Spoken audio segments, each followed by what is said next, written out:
बिहार विधानसभा चुनाव 2025 में एनडीए की जीत के बाद बनी नई सरकार में सत्ता की बिसात जिस तरह बिछी है, उसने सियासी गलियारों में तूफान खड़ा कर दिया है। सबसे बड़ी खबर यह है कि नीतीश कुमार के पास लंबे समय से रहा गृह विभाग अब बीजेपी के पास चला गया है और इसकी कमान उप मुख्यमंत्री सम्राट चौधरी संभाल रहे हैं। मंगलवार को विधानसभा अध्यक्ष का पद भी बीजेपी के खाते में चला गया।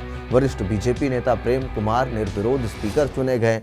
इन घटनाओं के बाद विपक्षी महागठबंधन ने सनसनीखेज दावा कर दिया है कि बीजेपी अब नीतीश कुमार को मुख्यमंत्री की कुर्सी से हटाकर बिहार में अपना मुख्यमंत्री बनाने की तैयारी कर रही है।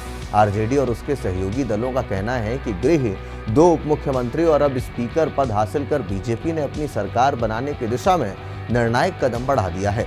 आरजेडी के प्रधान महासचिव और विधायक रणविजय साहू ने मीडिया से खास बातचीत में कहा कि बीजेपी नीतीश कुमार को हटाकर बिहार में अपना मुख्यमंत्री बनाएगी।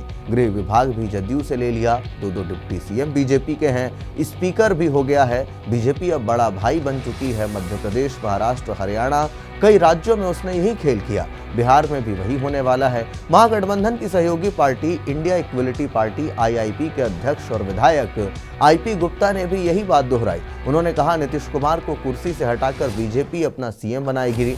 गृह, 2 डिप्टी सीएम, स्पीकर उसके पास हैं। अब बस औपचारिकता बाकी है। आरजेडी के वरिष्ठ विधायक भाई वीरेंद्र ने भी महाराष्ट्र का उदाहरण देते हुए कहा था कि गृह विभाग गया, फिर स्पीकर पद गया, अब बस इंतजार कीजिए, बहुत जल्द वैसा ही खेला होगा जैसा महाराष्ट्र में हुआ। विपक्ष के इन दावों को बीजेपी ने सिरे से खारिज कर दिया है। बीजेपी विधायक संजीव चौरसिया ने कहा, नीतीश कुमार ही मुख्यमंत्री हैं और रहेंगे। गृह विभाग, उप मुख्यमंत्री के पद, स्पीकर का चयन सब आपसी सहमति और गठबंधन धर्म के तहत हुआ है। विपक्ष बेचैन है, इसलिए भ्रम फैला रहा है। एनडीए पूरी तरह एकजुट है। हालांकि बीजेपी के अंदरूनी सूत्र बताते हैं कि पार्टी नीतीश कुमार पर दबाव बढ़ा रही है और 2029 के लोकसभा चुनाव को देखते हुए बिहार में अपनी मजबूती पकड़ चाहती है। दूसरी तरफ जदयू के नेता इस बात से आशंकित हैं कि कहीं उनके साथ भी शिवसेना और एनसीपी जैसा सलूक ना हो जाए। फिलहाल बिहार की सियासत में तलवारें खिंची हुई हैं। एक तरफ विपक्ष ऑपरेशन लोटस का शोर मचा रहा है तो दूसरी तरफ बीजेपी इसे महज अफवाह बता रही है। लेकिन जिस तेजी से महत्वपूर्ण विभाग और पद बीजेपी के पास जा रहे हैं, उनसे यह सवाल जरूर खड़ा होता है कि क्या बिहार में वाकई नीतीश युग का अंत नजदीक है। तो ऐसे में अब बिहार में बीजेपी जो है वो धीरे धीरे तमाम बड़े पदों को अपनी ओर कर रही है।